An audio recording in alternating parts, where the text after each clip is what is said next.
vermouth, Different. whatever. All right, so the turkey talk is out of the way. Now let's get to some serious stuff. 3 minutes after the hour, President Trump is back at his winter house, landing overnight in Palm Beach, Florida for Thanksgiving. But before leaving, the president breaking his silence on the Roy Moore sexual misconduct allegations. Griff Jenkins is live in our nation's capital. He's got all the information about what the president said yesterday and everything going on in D.C. Good morning, guys. That's right. Before the president hopped on Marine One, headed for Mar-a-Lago, he weighed in for the first time on the scandal surrounding Republican candidate Roy Moore, accused of sexual misconduct with a minor nearly 4 decades ago, a charge Moore has repeatedly denied. Well, he denies. I mean, Roy Moore denies it. And by the way, he gives a total denial. And I do have to say, 40 years is a long time. He's run 8 races, and this has never come up. So 40 years is a long time. The women are Trump voters. Most of them are Trump voters. But the president stopped short of endorsing the embattled candidate who has seen a comfortable lead in the polls slip significantly, dangerously close to dead even. But he took a shot at Moore's opponent, Democrat Doug Jones. We don't need a liberal person in there, a Democrat. Jones, I've looked at his record. It's terrible in crime. It's terrible in the border. It's terrible in the military. Now, Jones shot back last night at the president at a town hall in Huntsville, dismissing the notion that he was weak on defense or anything else as, quote, baloney. And there's no indication of whether the president intends to campaign for Moore in the final days. Because remember, guys, the election just 3 weeks away on December 12th. And should Moore win, he'll come to a Washington already plagued with sexual misconduct scandals. Even the Ethics Committee in the House starting an investigation as we speak. And with that, I'll toss back because I've got to catch a flight in 45 minutes to come up there to try to stand up to the honor of holding down the couch while you're gone tomorrow, brining your turkey. You have to catch a flight in 45 minutes.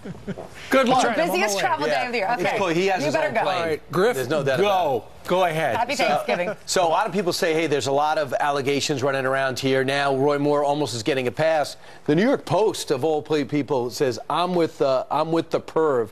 Trump backs Roy Moore. And I think the difference between Roy Moore is the number and the fact that people said he was actually trolling malls for years. That's what has people horrified. But yet, in the polls, he's basically in a dead heat. For the president, he's in a tough spot because clearly Doug Jones will try to blow up his entire agenda if he gets there. But after all, is this the type of person you want there? Because is he going to go right to a vote and maybe 2/3 are going to have a chance to toss him out as soon as he arrives? Well, the President of the United States this morning is trying to change the subject to get us to talk not about that, but instead a little bit about the father of the young man who was arrested in China, and also about the fact that apparently now the NFL owners are considering, because they've had such backlash regarding the protests of a number of players, you know what? If this continues, let's just keep the guys in the locker room until after the Star-Spangled Banner, then bring them out. Terrible idea. The president does not like that idea. He agrees with Brian. He tweeted this out. The NFL is now thinking about a new idea, keeping teams in the locker room during the national anthem next season. That's almost as bad as kneeling. When will the highly paid commissioner finally get tough and smart? This issue is killing your league. Yeah, because he was up for... His contract was up, the commissioner, and what was it, $40 million or something he was getting paid? $50 million plus lifetime use of the NFL jet and lifetime benefits. Lifetime? I heard, lifetime. Really? I heard the deal is done, 4 years, $50 million a year. I heard it's done for the commissioner.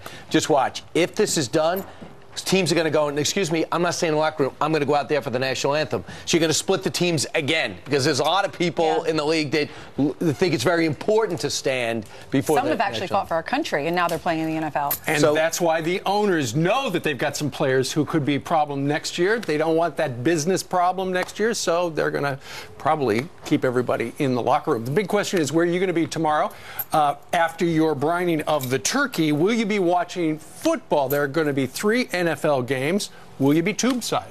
You should watch a movie. Watch one of the funny ones. What's the Chevy Chase? It's Christmas Vacation. No, the Christmas Vacation. Christmas Vacation. Fred Claus Marathon? You could do that one. You could do that if you like that movie. Elf. Elf is a good one, they say. It's now a play, a Broadway It's a play. wonderful life. So we wanted to know about you. We got an email from Ray. He says not watching NFL tomorrow, going to watch Rudy instead. I believe it's the movie based in Notre Dame and not about the former mayor of New York City. Or about Rudy, the youngest in the Cosby clan.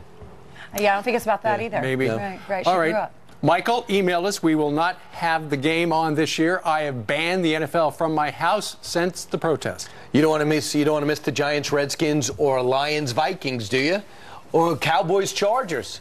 Thomas says to stand in the locker room, that's just as bad. They need to stop spitting in America's eye.